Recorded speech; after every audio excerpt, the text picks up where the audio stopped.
journey through the stories that define the artists playing Bonnaroo. Who are they? What are they? What will you see? The what? Which bands? This year, that matter. Yay. With Brad Steiner and Barry Courter. A show that I did not expect to be as excited as I am for, but I am beyond excited now that he's got two shows under his belt. Ed O'Brien, EOB on your Bonnaroo lineup. This show is going to, I think, be the sleeper. I want to talk about it in future episodes and let him get a couple more shows under his belt, but Ed O'Brien from Radiohead put together something really special at Lincoln Hall last night. Well, this is a Bonnaroo podcast for Bonnaroovians by Bonnaroovians, the What Podcast. I'm Brad Steiner. It's Barry Courter. Welcome to our little chat with some Patreons today. Yeah, pretty cool. It's amazing to me that we keep finding people from literally across the country. One's in Washington, one's in Dallas. For me, you could have just stopped. I can't believe we keep finding people. Yeah, that are willing to talk to us. Want to speak to these idiots. Good point. But, I mean, the connections that we all have it's pretty universal, isn't it? I mean, we were hearing the same things that we have been saying amongst ourselves, and to hear from somebody, all the way across the country, which, by the way, just blows my mind that they're willing to make that trek. No kidding. And it's easy for us. We're 45 miles away, but for somebody like Liesl, who we'll talk to a little bit later on this afternoon, who's in Seattle, or Timothy, who's in Dallas, for them to fly in, and for Liesl put all of her camping equipment on her back and fly all the way from Seattle to do this is beyond comprehension for me. I mean, this is not how I interact with the festival. I don't know if I ever could interact with the festival this way, but my God, they do. And I mean, think about it. Huge commitment. If we forget something, we pop in the car and go home and get it. Right. Or we call a friend and say, hey, bring what was. If I don't feel so well, I just drive home. Yeah, just drive home. Or That's hey, insane. Forgot to bring whatever. We just pick it up. And friends are on the way anyway, so you might as well just ask them to do it. So that's a level of commitment, and to do it repeatedly really speaks to the festival, I think. And also the fact that they keep finding ways. Put it this way: you bring it up in the conversation we have with Timothy. They've spent so much time figuring out exactly the things that are necessary for somebody to come across the country or get into an RV and power an RV, or find a way to get into group camping or family camping like Liesl did. They found very interesting ways of making the campsites, the plazas, acceptable for a living being for 5 days. And that's a testament to them and the investment that they put into this festival. I was going to say, talk about investment. Timothy spends all that time putting together his spreadsheets and set lists. A whole spreadsheet of set lists. For set lists, yes. Just set lists, yes. So that's pretty interesting. Yeah, you might learn something from Timothy. It's a really good idea, though, when somebody's like willing to work that hard for every artist on the lineup. If you got somebody like that in your group, use them and their musical knowledge. Well, his friends use him. They'll come to the show and they'll say, all right, I want to leave, but I want to hear this song. How many more songs? And he can say, 3 more. Man, I could have used that. So Pine Grove's on the lineup this year, and look, I like Pine Grove all right. I find it to be a tad too whiny sometimes. But we went to see Pine Grove at Music Midtown years ago when Old Friends was like just hitting. That song is, if you don't know the song, then I'm sorry, but their main hit, I was like, oh, I just want to see this one song because I love this song so much. And I show up and we're like 2 songs in. I missed like the first 2 songs. We listened to this entire show, which, by the way, is the rule that I'll give any musician, any tip I give you. Don't wear shorts on stage. Do not wear shorts on. You look ridiculous. So they go through the whole show, and by the end of it, I'm like, every song, my friends are ready to go. My friends are like, we got to get out of here. This is just not working. I was like, but just wait. My song's coming up. I know it's coming up. It's coming up. List. We waited the entire show. And I looked back on the setlist.com. It was the first song they played. Oh, the worst. I needed that. I needed Timothy and his set list checklist. Wow. I needed it. And I didn't have it. Wow. The beauty of having a set list guy. Well, I mean, we're talking to them because they're Patreons, which we very much appreciate. Yeah. We can't believe you guys listen to us, number one, but that kind of commitment, it means a lot. It means a lot. So amongst a lot of other Patreons we're going to talk to this year, because we like talking to Bonnaroovians. We like talking to you. We like talking about this festival. So we've got two today, Liesl and Timothy. Timothy from Dallas. Let's start there on the What Podcast. Barry Courter, Brad Steiner. Timothy, you're from Dallas? Dallas. How long have you been in Dallas? Mostly since 97. Lived in LA 1 year, but otherwise Dallas. Really? So you come from Dallas to Bonnaroo every year? That's obscene. Yeah, every year. No kidding. Do you drive or fly? I fly. I'm lucky enough to get other people to do the driving for me. Yeah. We do RV, and there are a couple guys that get the RV up there, and I just fly in, fly out. Oh, So you're such a mooch. Nice. Total moocher. It's the way to do it. I try to make up for it in other ways, though. Oh, We all do that's our part, right? Don't start talking dirty to us. Don't start talking dirty. So Everybody's got a role to play. yeah, it takes all kinds, my friend. So when you fly, do you come with anything, or you just expect it to be there ready for you when you get there? I've always thought about like somebody shipping something to the post office at Bonnaroo and going to pick up your stuff and be like, yeah, I'm here to get my camping equipment. Well, it's kind of the whole point of the group camping thing, wasn't it? And it's one of the That's perks right, yeah. is you That's could what he ship told your us. stuff and they'll take care of it for you and have it. Like if you ship it, where do you pick it up? I don't know. Is that what you do, or? I don't. I'm feeling very guilty as I sit here and answer this question, thinking about how easy I have it. But what we do, we have other guys in Texas. They load up the RV. I mean, all the groceries, everything we need, canopy, you name it. They drive it up there. I mean, all I've got is a small bag that I just have to drag over to the campsite. And of course, my friends are going to see this, and they're going to know how easy that a couple of us have it after watching this. But I mean, we show up, and everything's set up. It's beautiful. It's ready to go, and it's Thursday, morning, kind of noonish, and we're just rolling. So we don't ship anything. It's all just driven in with the RV. How many years? So our first year was 2013. We did Firefly the year before, the first Firefly. Loved it. That's kind of what got us on the festival thing. And then the idea was we would do it again. And the lineup, we liked Bonnaroo better. And we went with Bonnaroo and then never looked back. Yeah, so you figured it out. That's like us. We've, over the years, it's very familiar now. It's almost like home because everything is in the same place and we have the same routines. And I've really wanted to petition them to just like keep our setup there. Why can't? What are you using this woods for? You're not using any of this. I agree. Don't pick Just up my fence it trash. off. Yeah. Barry wants to fence it off and put some chickens at our campsite just so he knows exactly where to go every year. That's my goal, is to get livestock this year. I mean, we have animals at our campsite, just human ones. Yeah. They are a disgusting bunch. How much has it changed over the years, Timothy, for you guys? Do you add something new every year, or is it pretty much you got it figured out? Well, I've heard you all talk about a lot how you kind of add something every year. I don't know that we really have. I do feel like we've kind of figured out what works for us and done it. One thing Bonnaroo added that was a massive game changer for us was, it used to be we would have to bring in gas and a generator. And we joked this generator, we called it the Whisper 3000 because, you could hear this thing a million miles away. Our neighbors, I'm sure, hated us at the time. They were going crazy because it was so loud. Now we pull this RV or camper up, and Bonnaroo has it where you can pay up a little bit and just plug in. So you've got AC all the time. And again, now I know people listening to this are going to be like, "Are you kidding me? I'm in a tent and you're in the AC." In the RV spot, they have plug-in stations. How far away from each other are they? If you're in that area, so like within camping, and we do, save up, pay up, and we do VIP camping. And so there's a section of VIP camping for RVs, and there's a section of that section that has electrical hookups. And you just, when you're buying your ticket and you're buying your RV spot, you pay up to get that. And then you show up and plug it in, and you're good to go the whole time. It's great. Just as an aside, how much are you talking? What is the pay up cost for power? I don't remember.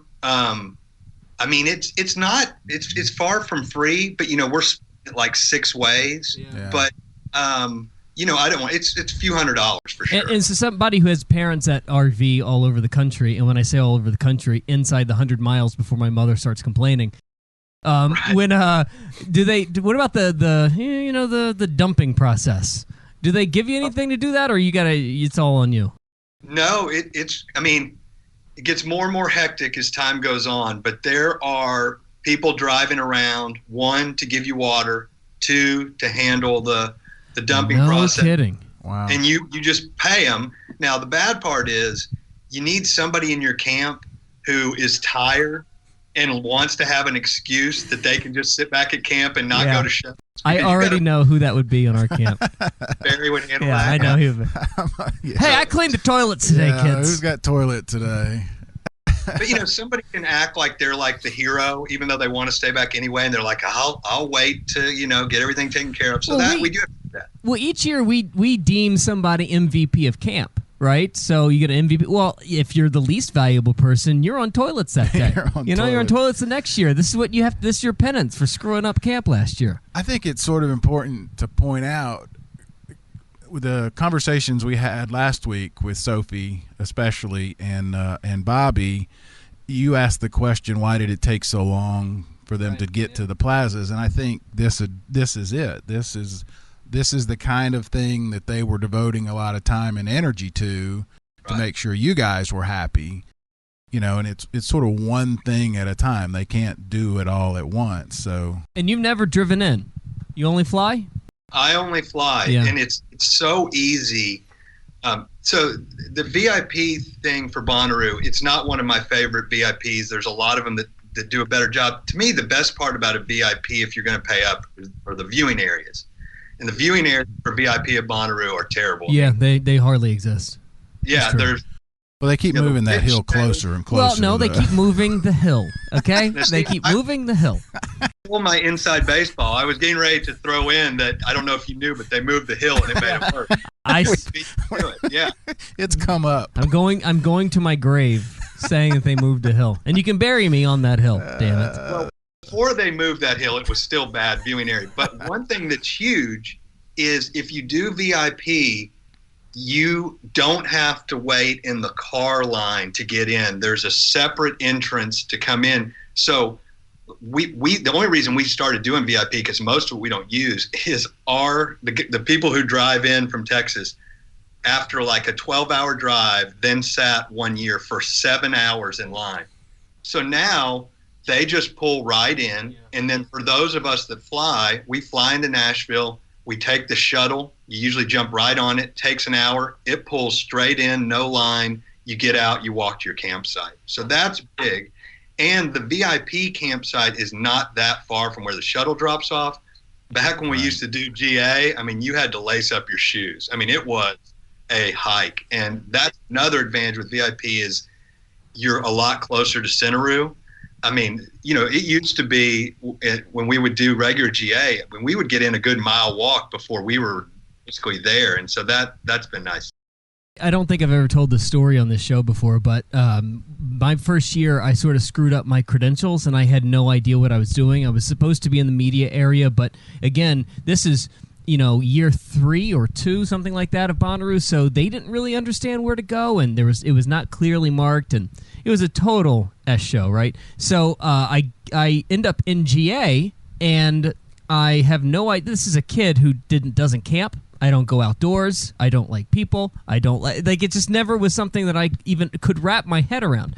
So we get there, we set up our camp, and we're walking. You finally get into. This is like when the walk was people along the way selling you dryer doors. They would just sell you anything that they could pull off of their body. Here's a sock. Can I have $1?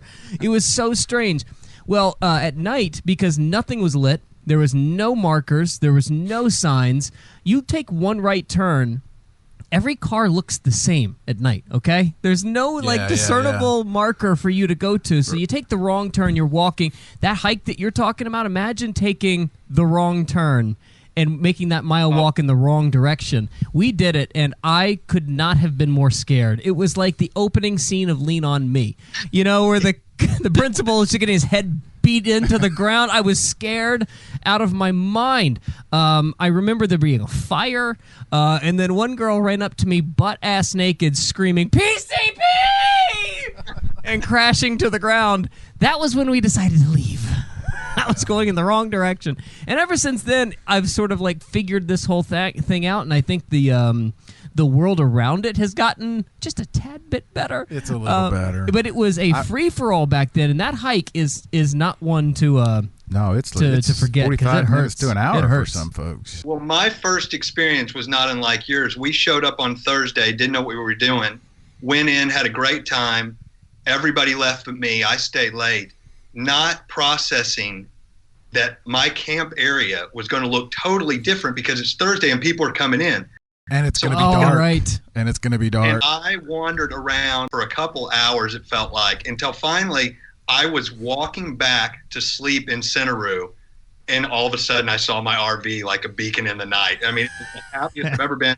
Of course, I'm calling my friends. Their phones are either dead or turned off. They're not listening. I wanted to never come back again. And then, but you figure it out, right? Yeah. And I was never a camper either, for sure. But this is the part of the Bonnaroo thing that I actually have turned around to love so much. It's that first story, that first year, then the second year you get a little better at it. And it didn't matter if you started in 2013 or I started in 2003 or so. It didn't matter.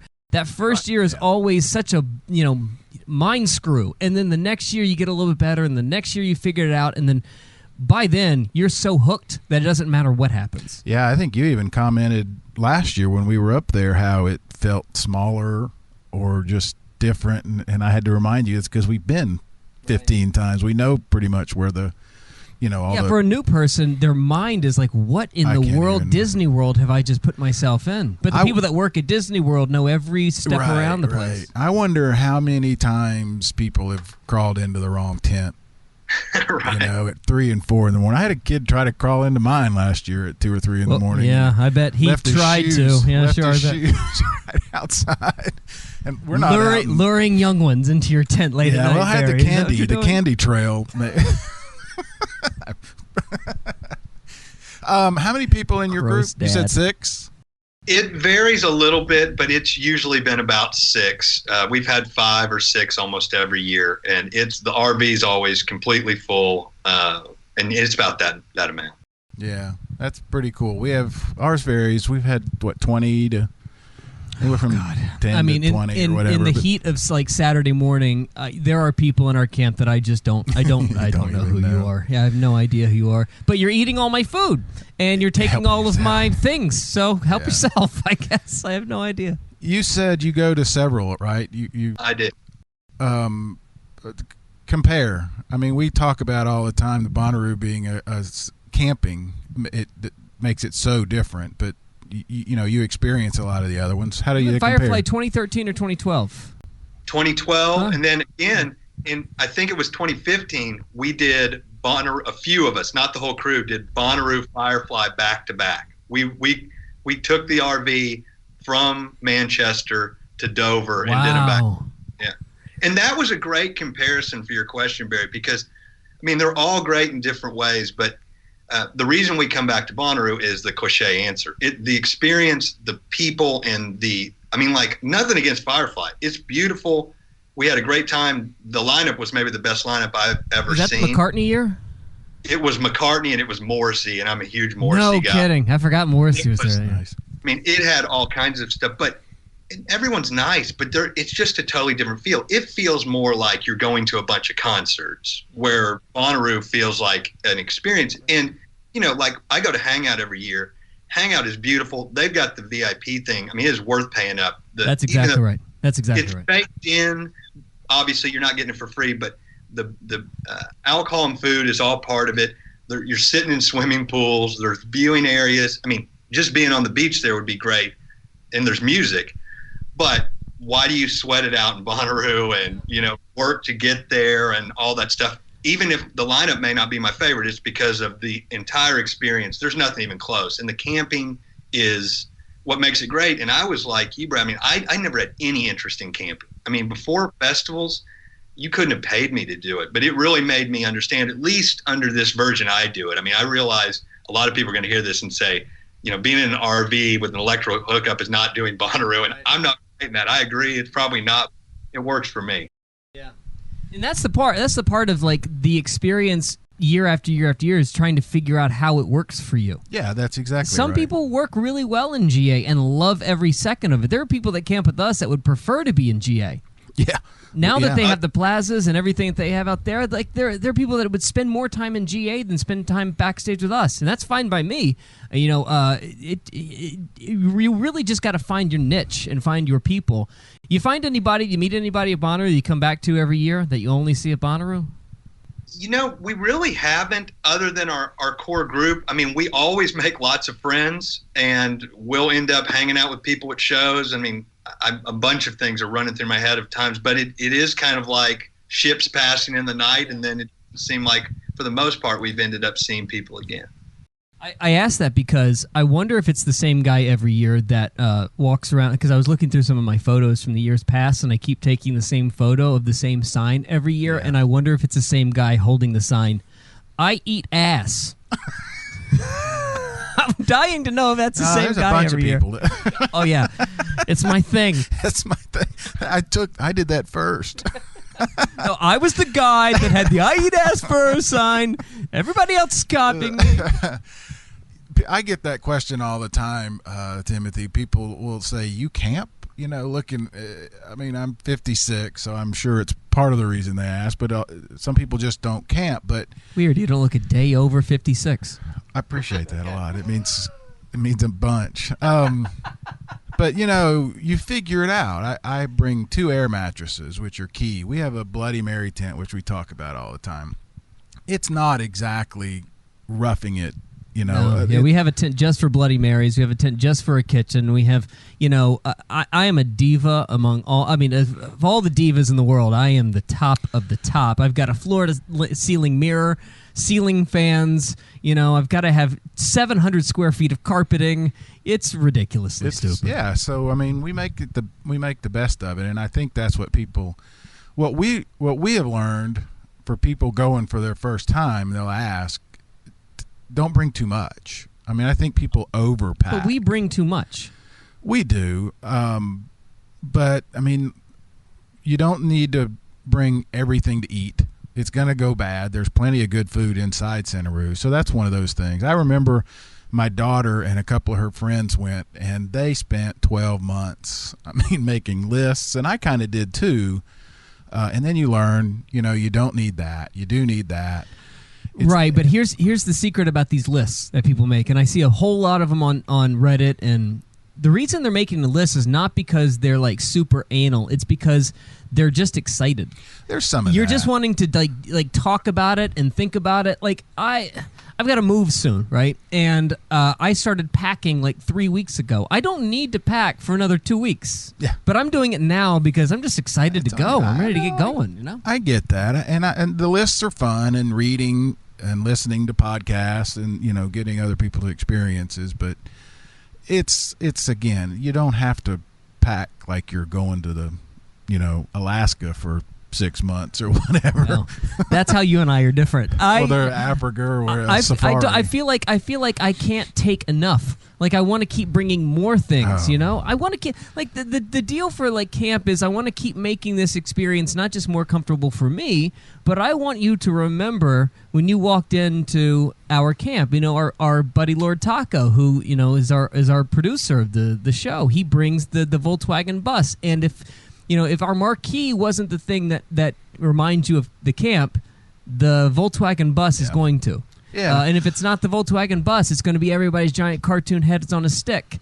And that's the reason why we have like 20 people that we don't know end up on Saturday morning hanging out with us. That's what I like about it, That's what let me clarify. What you're talking about is the glamping type of stuff, and I agree with that. We bring, like last year we brought a mailbox, which I still think is pretty funny. For no reason whatsoever. Just to bring a mailbox. It was funny.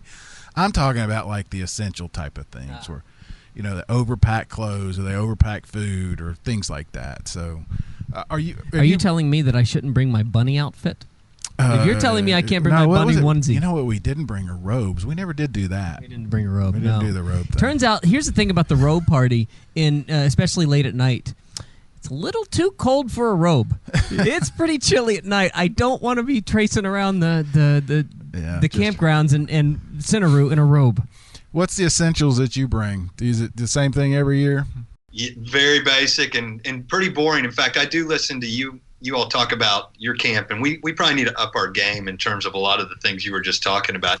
For us, it's T-shirts, shorts or bathing suits, comfortable shoes, hats, sunglasses, and you're getting pretty close to the end of the list. You got a camp name? You got a camp name? You got a guy that operates the whole thing? You got a camp leader? What do you got? Well, we don't have a camp name, so we need to work on that. In terms of camp leader, we really do have like I was talking about, everybody has a role. Like, I'm an obsessive by nature. I go through and figure out all the shows we think we're going to go to. I go to Setlist FM. Really? I pick a set list, preferably a festival set list where a band has done it before, but if not the regular one. And I put all of them on Spotify. So anybody in our group, if they want to listen to it, they can hear the whole set list. We'll be there, in a show. Kidding. Somebody's thinking they want to take a break, and they're like, what song's coming on next? And I can usually I handle the obsessive part. Wow. You've got a spreadsheet ready to go every time you go to a show. I've never heard this before. Well, it's an illness, but it is what it is. You got to know who you are, right? And that's who I am. So we've got me handling that. We've got other people handling getting the RV there, doing the grocery shopping. But it's a kind of, everybody knows this is your strength, this is my strength. This guy maybe is just here to have a good time, and we all work on it kind of together. So do they come to you when they're like, okay, I don't know who, I use her a lot, Yola is. Are you the guy that's trying to, put the pen in the cushion explaining who Yola is? Is that your role? Right. So usually it starts with the bands that I'm interested in, I know, or other people will say, hey, have you heard Yola? I don't have any idea. What's that? Okay, well, let me check it out, and I'll make the set list for the act, and then we'll all listen to it and kind of decide. And as you all have said many times, as you can imagine, then we get to Bonnaroo and the plan goes out the window. And I was getting ready to say, we have a spreadsheet guy too, and it first of all, he gets it wrong. Well, yeah, because he sleeps till 6 o'clock in the afternoon every day. Gets it wrong, and then we go to none of it. Well, wait. So when you make your spreadsheet or your Spotify playlist, you're taking all of your people to these shows. They don't like branch off and go somewhere else. We do have some branching off. It depends. There sometimes will be people in the group that have a little bit different musical taste than me, and they'll branch off more. Some are not as much, the music nerd that I am, and so they kind of just follow me. But then if they don't like it, they'll leave halfway through, or if there's something else they want to do, they'll do it. But sometimes they'll just kind of take my word for it. And especially as we're leading up to Bonnaroo, there'll be things that we're getting really excited about that we'll share and say, hey, you have to check out this band. Here's the playlist, or start with this song first. And then they may have, when the lineup came out, never heard of the band, but by the time it's go time, they know it. They're excited. So if you're making a playlist and a Spotify list and a spreadsheet for us, where are you going? Where are you taking us to? Who you like this year? Yeah. Well, I will tell you, I'm kind of I love that everybody is so excited about this lineup. I love that, and I love that it is a Bonnaroo lineup. Like last year, I tried so hard with Fish. I really did. We did. I knew I couldn't get into it, but I love that they were there. Yeah, because I gave it 50 minutes and 2 songs. I gave it the time. I gave it close to an hour, and I just couldn't get there. Well, you must have heard one of the short ones if they got 2 and yeah, I did. The one I heard was an hour and a half, and I think they were still going when I walked off. But this lineup for me, it is not a lot of bands that I listen to a lot and that I love. It's not one of my favorites. But I'm not worried about that at all. One thing we figured out, we used to fret about lineups, and then we figured out it didn't matter. And like if you were to ask me my favorite shows, all of them are ones that had the element of surprise. That going into it, I was like, I don't know if I'm going to love this. Or when the lineup came out, I was like, oh, man, that band. And then I got into it. So I don't know anything about Tool. I've given it a little bit of a try. It feels like we're going to have a Fish situation on our hands with Tool, but I'm going to try it. I'm very excited about Lizzo, and I know as you are as well. I have nothing to say. I love Young the Giant, which I don't know how much you all have talked about them. I love the Alabama Shakes, so Brittany Howard's going to be great. Vampire Weekend, Tame Impala. I mean, there's plenty of bands I like. It's not a lot of my kind of wheelhouse bands. What's your wheelhouse? Well, my favorite band, I mean, Springsteen is number one for me. The Killers are right there with it. It's probably whatever it means alternative, these days. I love LCD Sound System. Yeah. That was a total Bonnaroo find. Like, you would think, I mean, I'm of the age that probably should have been right in my wheelhouse. When they were put on the lineup, I was like, I'll check this out. That was one of my all-time favorite Bonnaroo shows. In 2016 or before? Yeah, because you weren't there in 2010. Sure.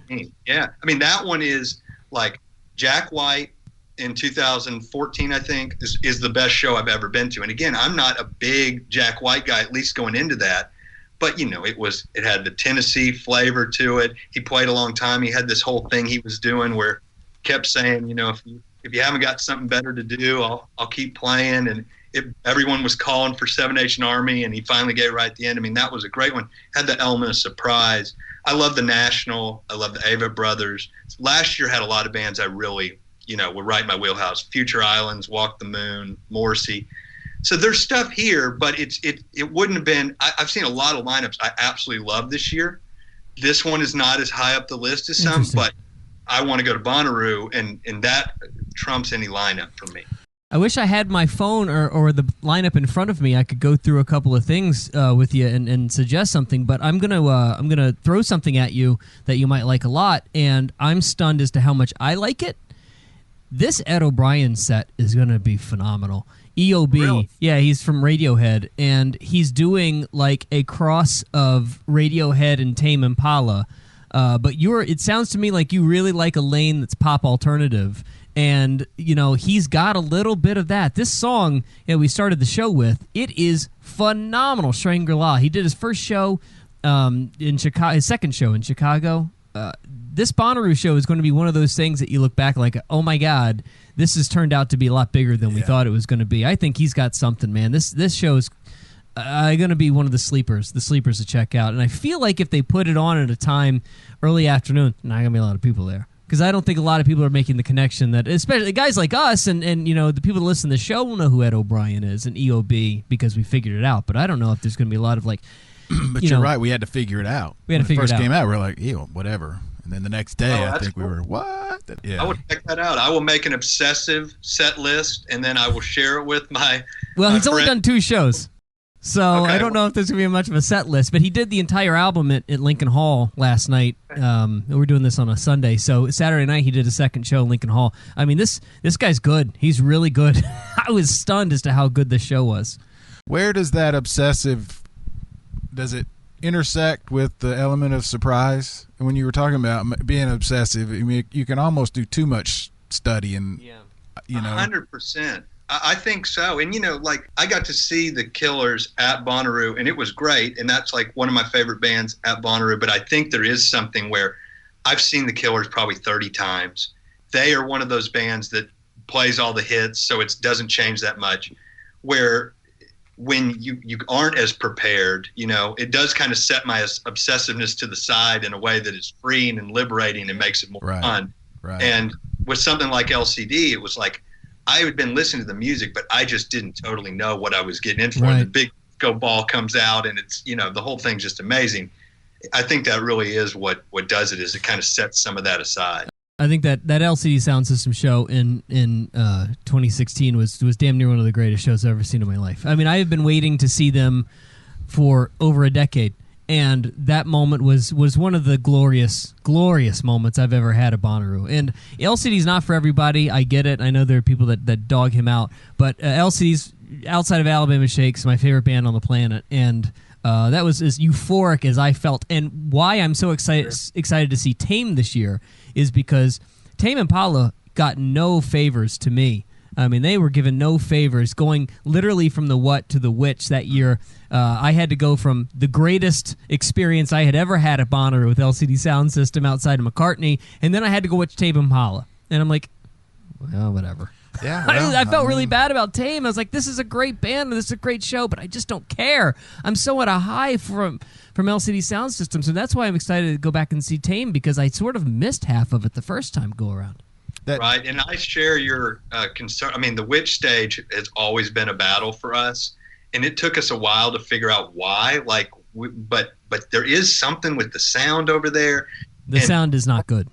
Coming from LCD, and it's really not good. And I don't know exactly what the deal is, but they have this on the side. I guess it's so far the side is where the VIP viewing area is. And, you know, that show was crowded. We're running over from LCD, so we come and we stand in there. And, yeah, I mean, it's a great band. I've seen them. I love Tame, but, man, it was not the experience. I think this year is going to be awesome. Well, that's why I'm sort of bummed out that, you know, we can't ask these people everything, but I'm really bummed out that we never got around to asking Brian and Steve, what exactly are the changes for the Witch? I mean, if one thing that we missed that I'm more irritated about is when we talk to Steve and Brian is not asking more about what the actual changes in the Witch were.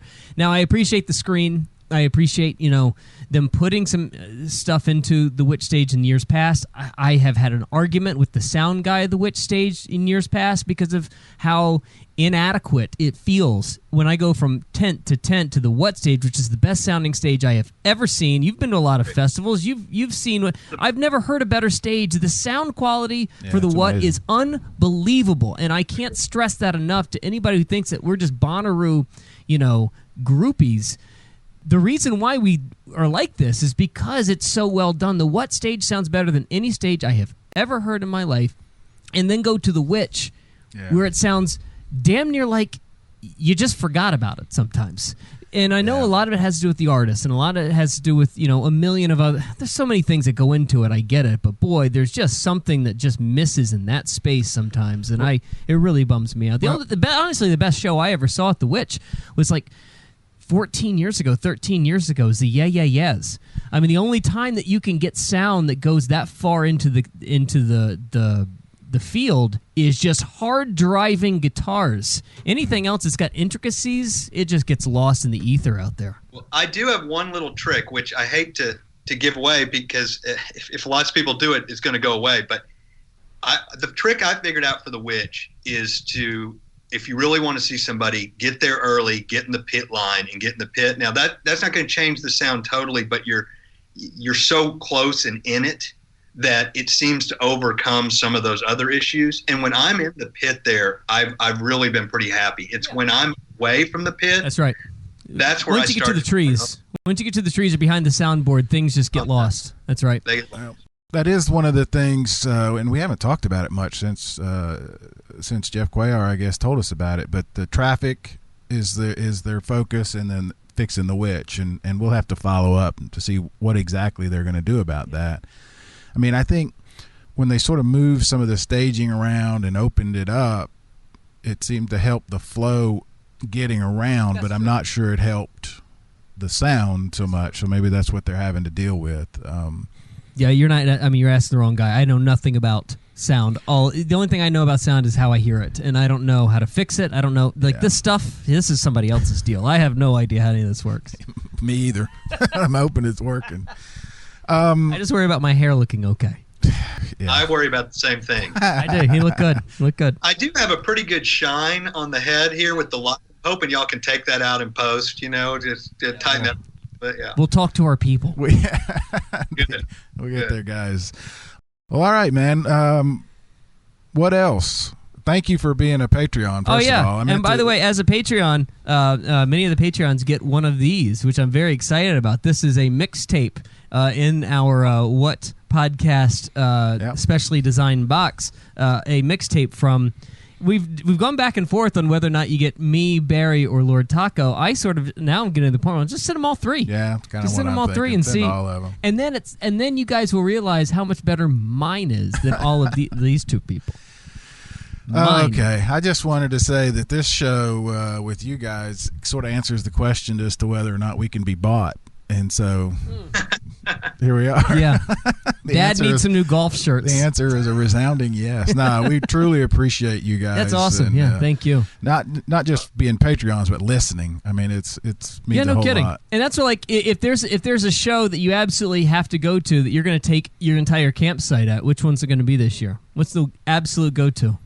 Well, it's going to be Lizzo because Ah. my campsite is definitely not on the surface going to be excited about that. And I really think last year, the example of that was they had no interest in Post Malone. And I got into Post Malone because of the lineup. I wasn't into him before, but I dragged everybody there and they had an amazing time. Really? And I think Lizzo is going to be like that too, where even if they're not sure it's their thing, it may not be what they queue up when they're in the car. I think that's going to be the one that people are going to talk about. It's just gonna be nonstop fun. I was gonna say if you find the one show that you all go to, we'll join you, but we're not gonna find you at Lizzo. No, we're not gonna find you there. Although that is another trick, and my friends are really going to be upset about me giving this trick away. But I mean, my biggest regret of Bonnaroo is I was literally walking away as Paul McCartney was playing "Hey Jude," and I did get to make it up because I've seen him several times. But we were so overwhelmed. It was year one. We get to what stage? We're like, there's 80,000 people here. Like, we can't, there's ants down there. What we figured out is you go to the left side of the stage and down to the front. Can't say that out loud. Can't say that out loud. It's going to irritate some people. I know. But if you end up down, finding yourself left of stage, maybe we'll see you at Lizzo because we will be down there for sure. Yeah, that McCartney "Hey Jude" moment. I've told this story before. The "Hey Jude" moment was unbelievable because I was literally standing behind a group of people, and the guy dropped down to one knee and asked the girl to marry him during "Hey Jude," and I just, oh God, I lost it. I absolutely lost it. And then the fireworks, right? Yeah, live and let die fireworks. That kid was living right. Yeah, it was right. Good. Oh no, it wasn't "Hey Jude." I'm sorry, it wasn't "Hey Jude." It was "Maybe I'm Amazed." Yeah. I screwed it up. Either way, I was crying during "Hey Jude" too, so it didn't matter. I was crying through the whole show. What do I know? Yeah, good show. We learned some lessons. We got to see, I know you guys have talked about Petty. We saw Petty, but again, we were like at the very back of the what, and we were totally disconnected. We finally have now figured out a little bit about how to get a better spot there. Right on. Well, hey, Timothy, thank you so much for listening, being Patreon, and enjoying the show and talking Bonnaroo with us. It's what we love. We love talking Bonnaroo, so hopefully we'll see you on the farm, buddy. Yeah, thank you. Yeah. I love the show. I really thanks.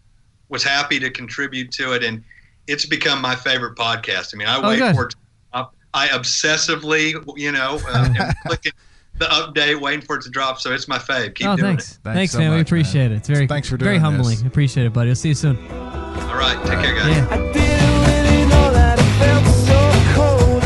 Timothy from Dallas, a Patreon-centric episode here on the What Podcast today, just so that we can talk to you, the Bonnaroovian, and some of our Patreons who have been so gracious to help us out along this way. And they're going to get some stuff along the way, like this mixtape from you, me, and Lord Taco. Look at that little mixtape. Look at that. Interesting to hear, and we'll hear more from Liesl, but how people get there and how they camp. He does RV with his buddies. He flies in, they drive the RV. She flies in and did tent camping for a while, as you'll hear about. I know, right? I mean, that confounds my brain.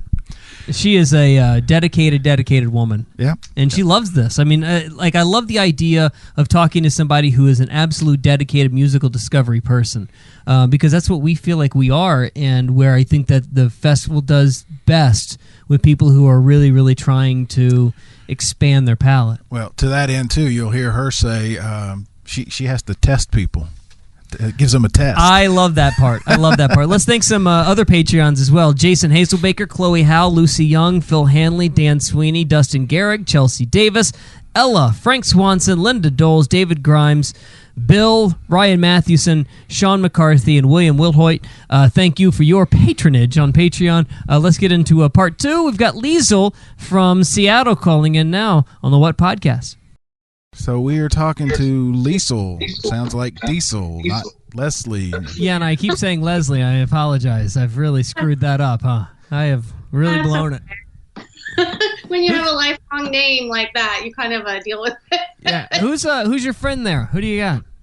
This is Leo. Hi, Leo. My cat's name is Leo. I know. Isn't I've that got a weird? black cat named This is Leo. awesome. And weirdly enough, my middle name is Liesl. It's so strange. How in the world did that happen? Worlds collide. Thank you for doing this. Yeah, of course. Thanks for listening, too. Yeah, no kidding. Why? So this is really early for you. You're where? Where? I'm sorry? You're where? Where are you? Seattle. Oklahoma. You're in Washington. Seattle. So you come from Seattle to Bonnaroo every year. Yeah. No kidding. Hang on, the cat muted the whole thing.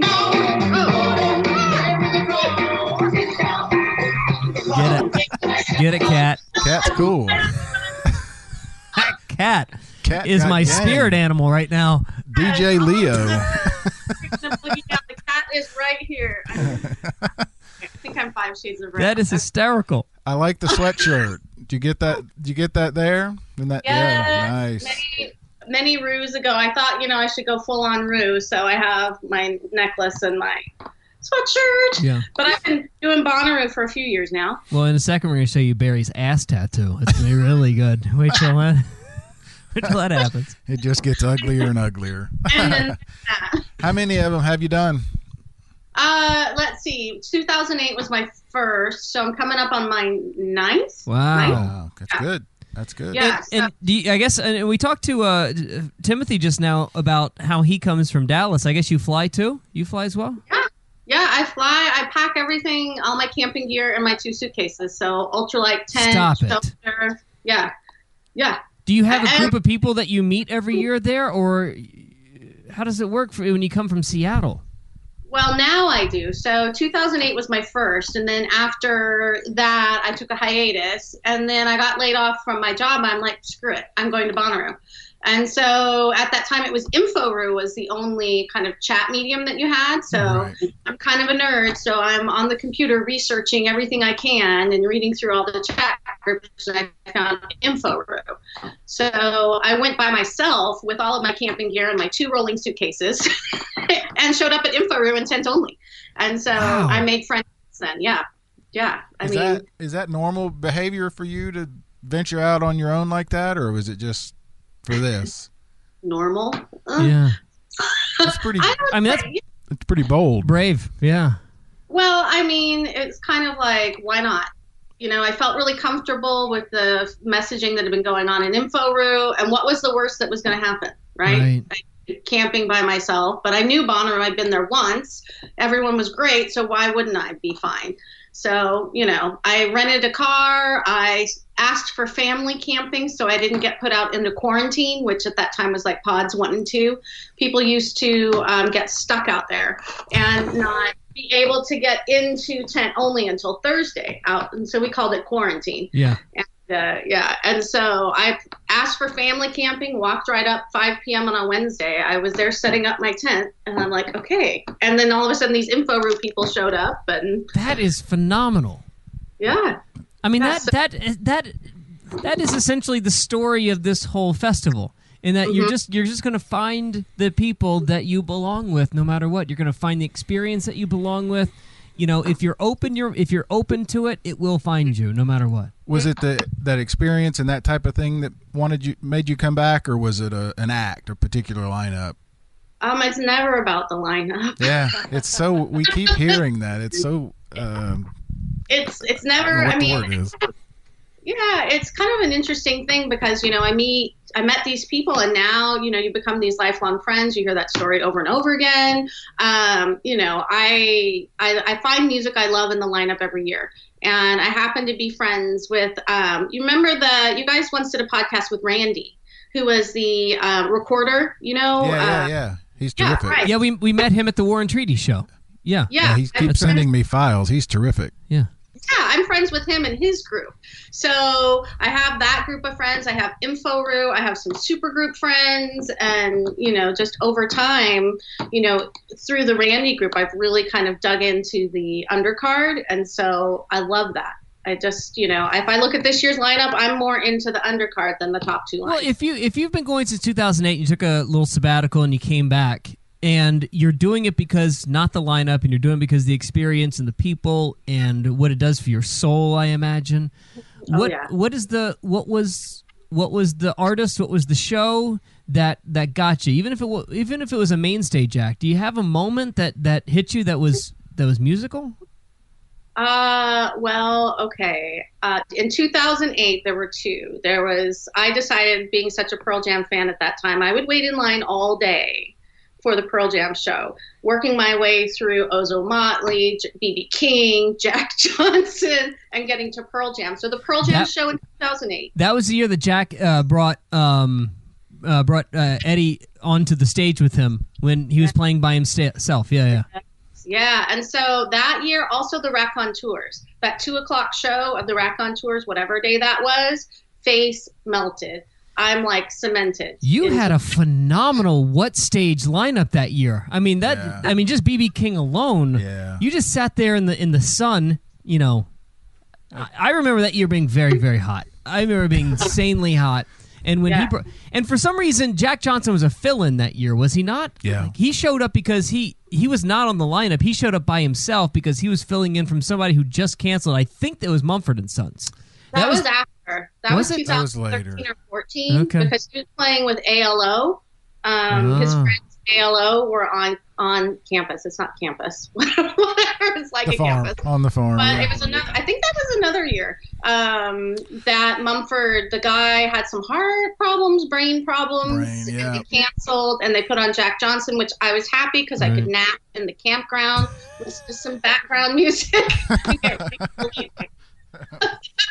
But yeah, I mean, 2008, it was great. The following year, I went to Coachella instead in 2009, it was different. I mean, it was what you looked like and what you wore, and it was just a different scene. Well, okay, walk me through how it's a closer trek for you from Seattle to L.A. and Indio, but tell me what it was like when you got there. Was it a camping experience with you? Did you rent a house?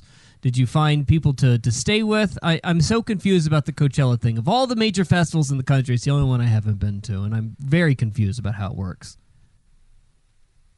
Well, at that time, they didn't have camping at Coachella in 2009. So I'm originally from Redlands, California, which is about an hour from Palm Springs. So I still had some friends down there, and they lived in La Quinta, which is right there by the Polo Grounds. So my friend Nancy, who was my Bonnaroo buddy my first year, she and I went down there to Coachella and just wanted to check it out. It had been on the list, and I knew someone, so it was pretty easy to get there, and no camping required. And that made it kind of a no-brainer. Nowadays, I don't know what the camping experience is like. I don't either. And the only people I know that ever go get a house. That seems so strange. And I know we glamp. And I know that we set it up really stupidly and make a fool out of ourselves. But it's not a house with a pool and beaver 3 doors down. I don't know that. We did it at Forecastle. We got the house and yeah, but of all that's a city festival, right? Yeah. Like Coachella's not a city festival, but yet you have to operate like it's a city festival, and that's the craziest thing. And I think that's why you can't really get a feel of the culture and the soul like you get at Bonnaroo, because you still had to go to somebody's house at the end of the night and drive however long, or drive back to LA, or drive to a house that you've rented for $4,000. It's just doesn't really ever get into you, right? It just doesn't hit the same nerve. I mean, so I feel like, it's so dark and rainy up here. I hit June and it's like, yes, it's my hippy dippy vibe, new music. I love it in June. And then my past has been to kind of then in September go to Riot Fest in Chicago to kind of get a little more punk and a little more ass to get me through the dark winter. So that has tended to be my my music energy. Though I've recently been going to Pickathon in Portland, which is like takes all of the undercard of Bonnaroo. But I don't know why I need the hand. It takes all of the undercard and moves it into one festival with about 3,000 people. Really? I actually don't know Pickathon. Is it like who's there? Who is there? Well, last year, the Warren Treaty was there the same year that they were at Bonnaroo. Altan Gun and Madhu Mokhtar played last year.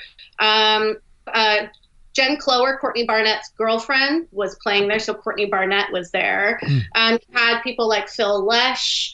You've had people like some Austin, Texas acts, like the Black Pumas were there 2 years ago.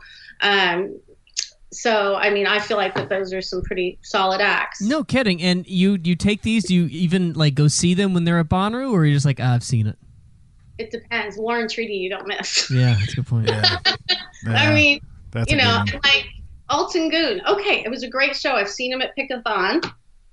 If there's a conflict, and it depends where I am on the farm, how far I have to work, what my alcohol content is, and what, all of those factors that play into what you're going to do.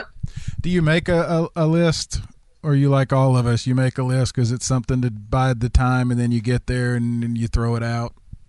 Oh, gosh. My friend Lindsay, who was part of Roofit, he makes a grid, an Excel spreadsheet, and then he sends it to me, and we highlight. Green means must see, yellow means maybe, orange means I don't know what I'm going to do, and then he laminates it, and we can wear it around our necks, and it's about kind of that big. And so, last year just looked like a whole bunch of color everywhere, and I have a feeling this year's going to be the same. Yeah, that Friday alone. That's a really funny way of putting it together. Like, I wonder if there is, a level even higher than must see, and like 5-alarm fire. Like, you have to, like, you cannot, if anything that you see this year, it has to be who? Oh, anyone that I have to see this year. Oh, don't make me do this. It's too hard. Well, it is really hard, and mine's, I don't really know who mine is yet either. Yeah, I don't know who mine is.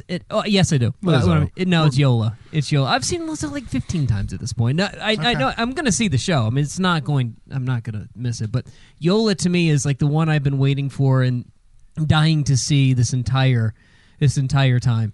She's got just this beautiful connection of country and soul. If a little bit of Warren Treaty, a little bit of Tammy Wynette, a little bit of Dan Arbach, I love, and puts it all together into a package that's spiritual and soulful. Oh God, I love this woman so much. I love her so much. Yeah, I'm the one for me, and I have a feeling it's going to be the one that I'm going to say I have to go to, and then I'm going to miss it. Here we go. Is going to be the Talking Heads thing, which I know you keep making fun of me about, but I really want to see did not make fun of you about that. Blue.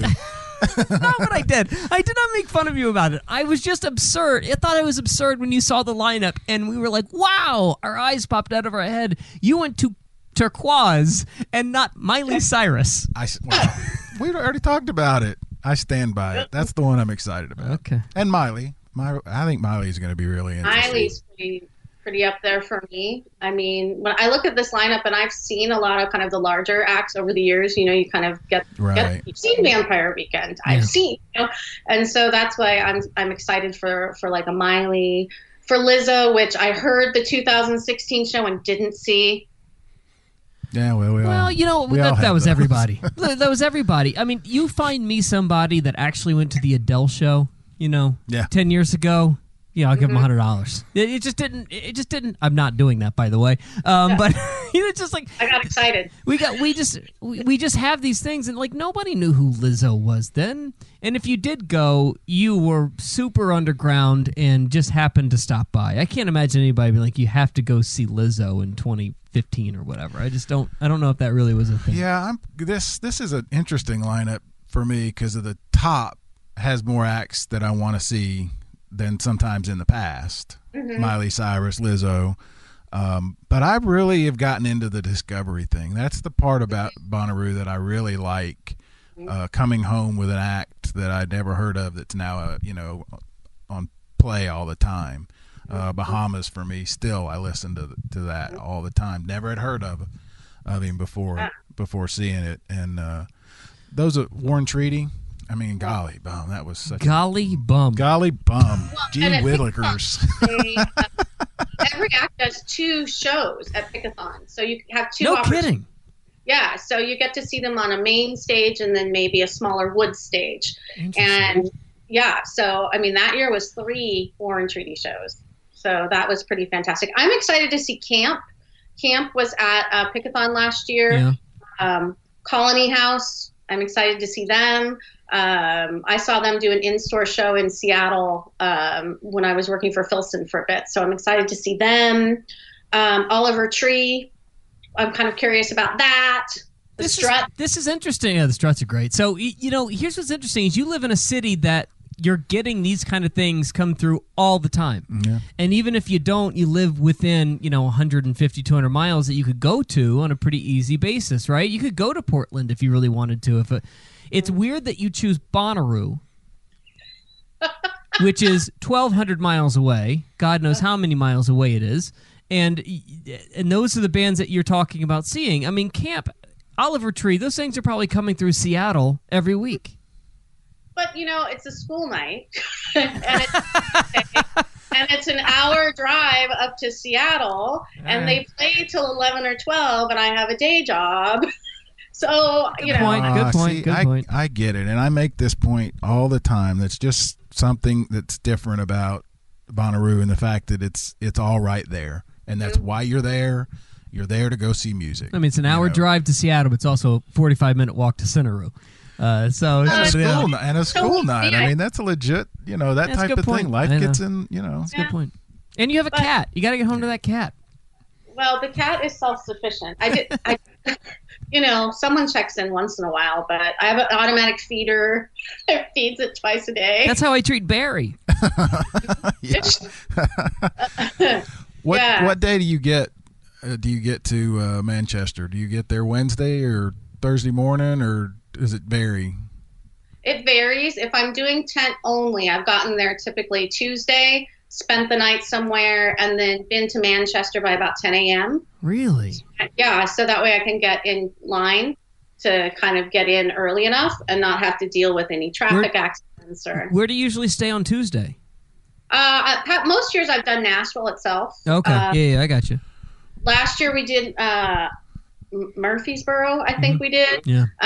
Because we did VIP last year, and I'm doing VIP again this year. So, but my daughter's graduating from high school, so I won't get in. I'm taking a red-eye flight Thursday night. Whoa. To get there on Friday. So I'm sad to miss several acts on Thursday, but. Yeah, I was gonna. So you're VIP. You're not doing the tent. So I was gonna ask. They've moved the tent only. I thought you were gonna say they moved the hill because they did. They did. They totally moved the hill, and they moved the witch stage. Thank you. I agree. He fenced the witch stage and angled it differently. See, this is why we're connected, by the universe. Yeah, cats, Liesl. Yeah, all right. We're the same name. I'm being ganged up on here. What was the decision to go VIP for you versus tent only? Was that? Was that a have to kind of thing, or you just wanted to experience, or? Well, 2008, my first year did VIP, so I knew what it was all about. And last year, I usually travel by myself. It's like my Hajj, my pilgrimage, and I don't have to worry about what do you want to go see. I don't know. What do you want to go see? None of that. So, but I brought my friend from West Hollywood to come with me. She was a Bonnarovian last year, and so she wouldn't do anything but VIP. So how'd she do? She do all right? She did pretty well. She was, until you experience Bonnaroo, no matter what you say, no matter what tidbits of knowledge about, listen, there's going to be a point where you do not want to hike back over to this tent because you're over at the VIP hill or you're over at the main stage, and there's no way, no matter how badly you want to see that act. And, until you experience it and the vibe, you just don't know, no matter what you say. So she loved it, and she's coming back, except I've connected her with my friend Lindsay, and she's going to come in Wednesday and actually go out to RV and then wait for me to come in on Friday, and then we'll do the VIP. I was just sitting here thinking, if I had to describe it to somebody who had never been, I don't know that I don't even know where I would start. You know what I mean? If you had somebody that you really wanted to go that lived in West Hollywood, we actually didn't want to camp, I would have a hard time explaining what it was. There is a guy that's going to go with us this year for the first time, and it's because he's been hearing me tell these stories over and over. Has he been approved by Camp Nutbutter? Yeah, has he? Okay, but he's obsessed and petrified I mean, to the point, I mean, he's got camping gear for Christmas and all this. He really wants to go. He's into it, but he just can't wrap his head around what this is like. You know, he hears me saying it's great and it's fun, and we do the Bloody Mary tent, but he keeps thinking, I'm not a camper, you know. Yeah. It just it's hard. It's hard to tell somebody like her friend, or tell Lindsay, or tell your guy the amount Lindsay? Who's her Lindsay? Friend. Oh, okay. Yeah. Sorry. Are you paying attention, no, Dad? No, okay. I thought you called her Lindsay. So, yeah. Lisa. Oh no, WeHo Amy. Huh? WeHo Amy, West Hollywood Amy. Okay. So WeHo Amy. so like you can't explain the euphoria that you sense in some parts of the festival, and you sure as hell can't explain the struggle sometime around Saturday morning or Friday morning when the heat has hit you and it's way too early and the heat is driving you out of your tent. There's no way to explain that struggle. And she's right. Lisa's right. Like you can't explain how hard it is to get your ass up off of a field, off of the ground of a field in the what stage, and then walk all the way over to this tent.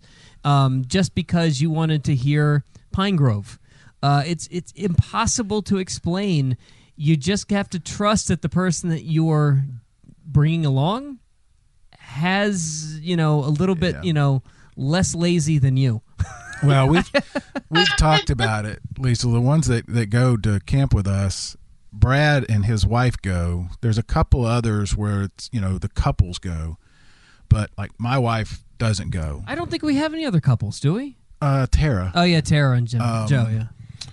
But it's don't go if you're not committed, right? I mean, it's really not a halfway kind of thing. Mm-hmm. I knew she would be okay because we had gone to Cal Jam in Southern California in 2018, where the Foo Fighters put on a 2-day fest in San Bernardino. And that's where I met her. And I was able to observe her festival behavior, and I could see that she could do, get separated for 4 hours, come back and be fine, and have vodka lemonade, and we're good, we're golden. You know what I mean? Like you can sense someone's ability versus someone who constantly needs to know what's happening next. You took her through a test drive. Yeah. Yeah, you took her for a test drive, and you're like, yeah, this car will go okay. I can take this to Bonnaroo. That's really, really interesting. That is such a phenomenally funny way of thinking about it. Is like the person you're going to take, you've got to put them through a little bit of a test before you're okay with them coming with you. That is hysterical. Well, it makes perfect sense because we haven't really talked about this at length on the show, I don't think, but it would be a real drag to be with somebody who doesn't want to be there, or who you feel like you're responsible for their entertainment. That is almost why I tell friends of mine, do not bring your significant other. Yeah, that's what I'm saying. Don't bring your girlfriend or boyfriend, because if they're not all in, and if you can't trust them to be okay with themselves if they need to go somewhere else and I want to go this way, don't take your significant other. Like, you may love each other. You may really love each other. But you also probably don't want to be... Luckily, the wife is all in on every artist that I see, and she is all. We have damn near the exact same taste about everything, and she's got a spirit and a level and energy better than mine, so she drags me to things. That's the only way I would take somebody, is if they were going to push me to go somewhere else. I would never want to trust some of our friends and some of our campmates' girlfriends to go with them to this thing. It would just be miserable. Yeah, it would be awful. I call it kind of like dragging dead bodies. It's heavy.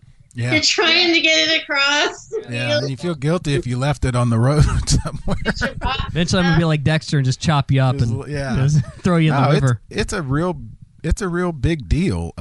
It's a big part of it because, if one of you wants to go out at 2 a.m. or not, or go see this show or that show, and no, you go ahead. Man, that's the worst. When the wife doesn't want to go, I've got a backup. Our buddy Nick, he drags me to things that I don't want to go to, but he's pushing and pushing and pushing for me to go to something. Last year, you drug us to the other at 3 o'clock in the morning. Once all the kids were back and in bed, now Dad was ready to go out. To go back out. Go see Girl Talk. It was a lot of fun. And in our group, we don't go in mass. Ever. It's very rare. We might start out somewhere and then... I try to find one artist, one act every year that I want the entire camp to go to. I made everybody years ago go to Alabama Shakes because I knew it was going to be pretty special. We made everybody go to War and Treaty a couple years ago because we knew it was just going to be something that I think that we would all like this year. And I've said it, and I'll keep saying it. I'm dragging every single person to our campsite to Yola because I know that everyone in our campsite's going to love her. Yep. But I feel like there's one of those every year. We don't have many though. Mm-hmm.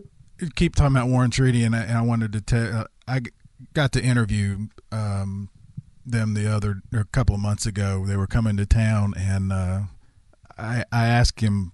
I said how awesome it was when he gets down on a knee. You can just feel that passion. And Michael, and he said, if I'm down on one knee in front of Tanya, I've done something bad wrong. They were just. It's so much fun. I love those noon shows. Tank and the Bangus, when they played Sunday morning. That's why I relate to when you say, take me to church on Sunday. Yeah. I want something that kind of moves me, shakes off the residue of Saturday, and just kind of rights my head. You like that Tank and the Bangus show, huh? Yeah. It didn't get too like R&B for you? No. Okay. No. I'm kind of open to a lot of different kinds of music. If you had asked me 10 years ago, would I be listening to country music? Would I be listening to Sturgill or Margot or any of that? I would not. But because of Bonnaroo and that bluegrass situation on Sunday they used to have, that kind of has opened my mind. So I find myself listening to more genres of music than I did before.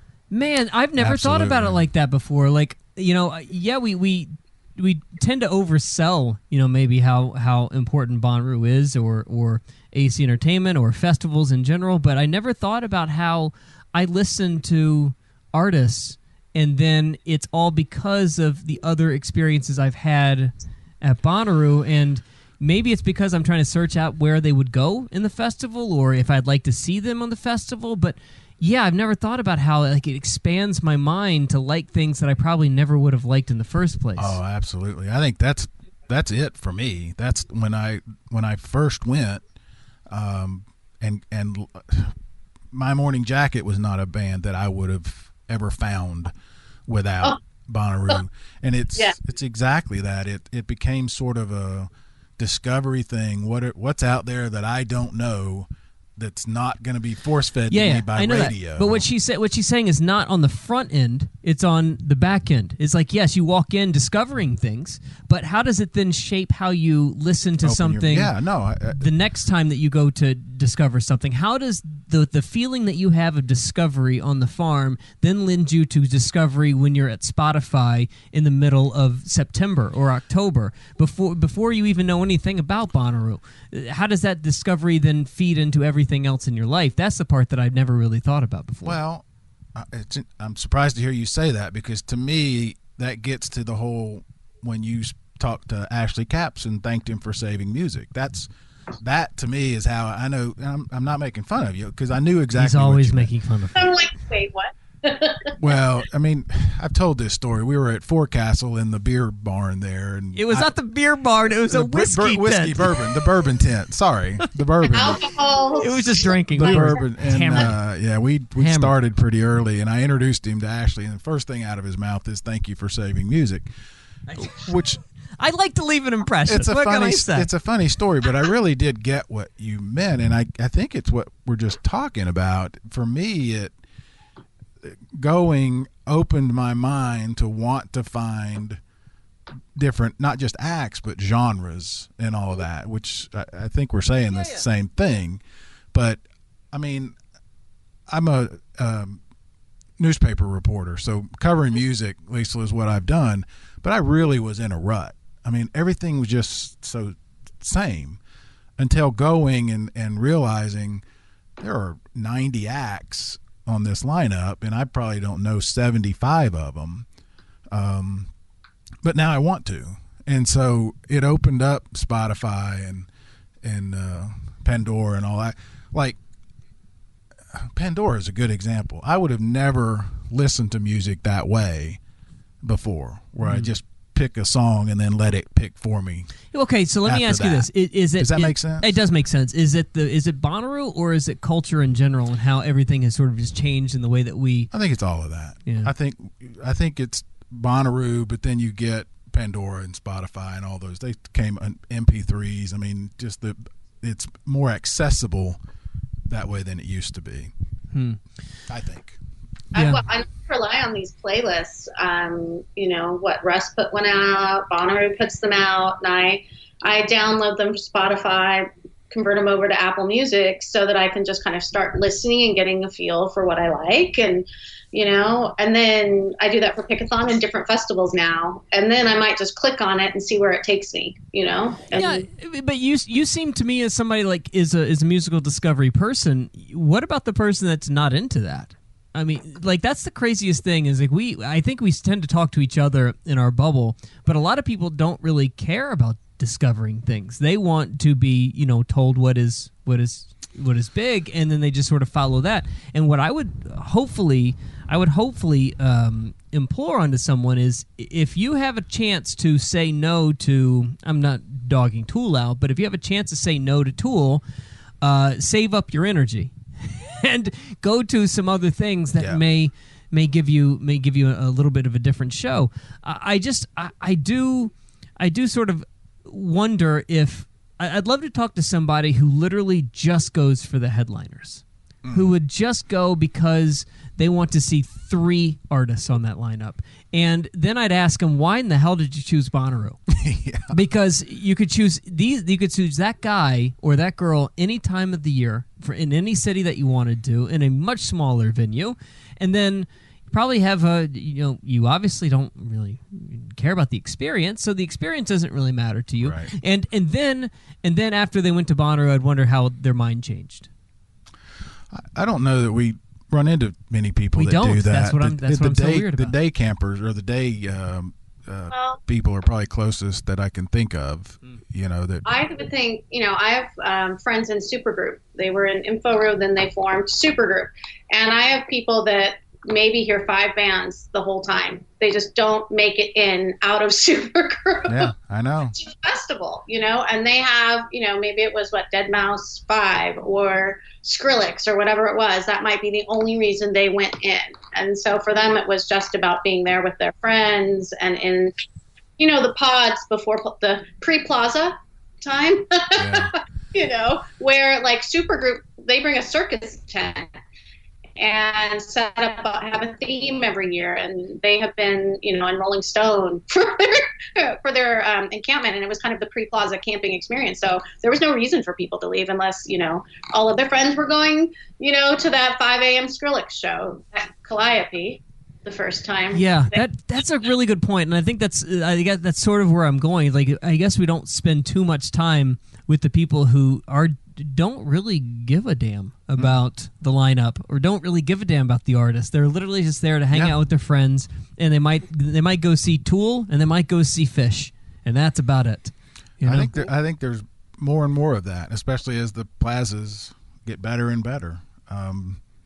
Charla with Rubus, she's talking like, I may go in and see music, I may not. She just likes hanging out at their camp. So I get it. Yeah. I mean, I do get it, and it's okay. I mean, anybody can, use their time however the hell they want to spend it. But it is a different world that we're used to. It's a totally different world. Absolutely. I mean, you said somebody who spends their time seeing 5 acts, and we have somebody in our group, Brian. We've had him on the podcast before. The son of a bitch does not leave camp. I mean, he would prefer to listen to give me an artist on the lineup. Just give me any of them. Vampire Weekend. He would rather sit in his car at camp listening to Vampire Weekend than going out to the show and watching the show. It is the most bizarre way to experience this, but he loves everything about it. It's his best week of his life every year. He's the most unhappy man in the world, but yet he loves that week of Bonnaroo, even though he doesn't listen to music outside of his car. Is that the sway guy? No, that's Nick. Oh, okay. Get high and sway just stuff. Yeah, that's Nick. That's Nick. Brian. Let me tell you a story about Brian. He's not here, so I can talk behind his back. This guy got a ticket for a girl that he desperately wanted to bring to Bonnaroo, and so he finagled a ticket so that she would come, and so they could watch Pearl Jam together. So Pearl Jam is there, and he's ready to go. He's a huge Pearl Jam Pearl Jam fan. He shows up in the middle of the field. I mean, this guy, I don't know how he did, but he snuck a cooler in. So he's got all of his Miller Lights in a cooler, and he's got he's let's just say very politely a little loopy out of his mind. Well, he gets to the middle of the field. He's got a great spot. And she shows up. She's finally gotten to him. She shows up and she goes, "Hey, thanks for the ticket." He's been trying to get to this girl for years and years and years. "Hey, thanks for the ticket." She turns on, "I'm going to go meet up with my friend, Gary," some other dude. Literally turns around and leaves him within 30 seconds. The Pearl Jam show's over. Fireworks are going. Me and the wife walk out of the pit and we turn left and we just see poor Brian standing by himself, holding an empty cooler, looking at fireworks, looking like... Yeah. It was the saddest moment I have ever experienced in my life. Talk about a festival that would not love you back. Talk about an experience that love you back, but you still keep coming back for more. Well, he's a good example. I think you like to discover. I like to discover. He puts a lot of energy into the lead up, like anticipating how great something's going to be, and then he's disappointed. Yeah, well, happens all the time. Whereas, some of us just go, "Hey, let's go see what happens," and if it's great, it's great. No, he hates it. I mean, over time, Japanese Breakfast. I wanted to see that show, and I was just kind of. Oh, that show was terrible. Oh God, it was terrible. The 30 minutes of dinking around. They sound checked for half an hour. So disappointing. And let me tell you something about that. And I love her, but that show was so bad. And I know the manager's going to get really mad at me about saying this, but I saw that show. There's a what is it called? A trailer backstage where they do the sessions. What is that damn thing? Oh, it's the hay bale sessions, right? Yeah. So you can stand in there and watch. There's you have maybe 4 or 5 people can stand there and watch the hay bale sessions, them recording into a thing. They spent 30 minutes on the stage sound checking. In the hay bale session, they spent 30 minutes sound checking to play 2 songs. So everything that they did on stage out in this tent was exactly what they did just a few hours earlier in the hay bale session. I remember the 2 people I was with, I looked at them like, this is not going to go well.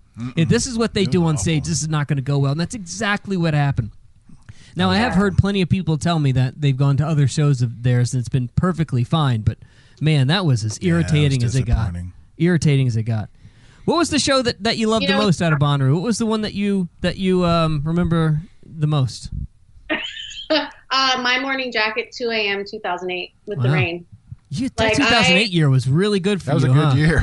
It was such a good year, and my first Bonnaroo, right? And so I took a nap. I fell asleep while Chris Rock was on stage in my tent, and then woke up 4 songs into Metallica.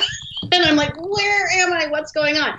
But I was trying to get a little rest because I knew I had to see this 2 a.m. show, my first 2 a.m. show, and it was just pretty intense and amazing. I mean, I have seen them now so many times since, and the fact that it went for 4 hours. Yeah, I saw 2 hours of that 4. I didn't make the whole thing. Well, and it was just the most amazing and intense thing that I had ever been to, So now it's like I've seen them in Mexico. I love, Jim James. You guys were at Prime. I was at Jim James. Right. I mean, and my other friends are like, listen, how many years John Prine has? Da, da, da, da, da. And I'm like, no, I have to see Jim James. Yeah. I missed the John Prine show. I took a nap. Yeah. I took a nap. I was very Sometimes you don't wake up in enough time. You got to do what you got to do. I didn't do it. So you've been to a lot of Bonnaroos. You travel across country. You go to a lot of festivals. You see a lot of shows. What is the one tip that you'd give a newbie? Let's see. The tip that I would give the newbie, don't bring too much stuff. Yeah. You know what I mean? There's plenty of people around that can help you out.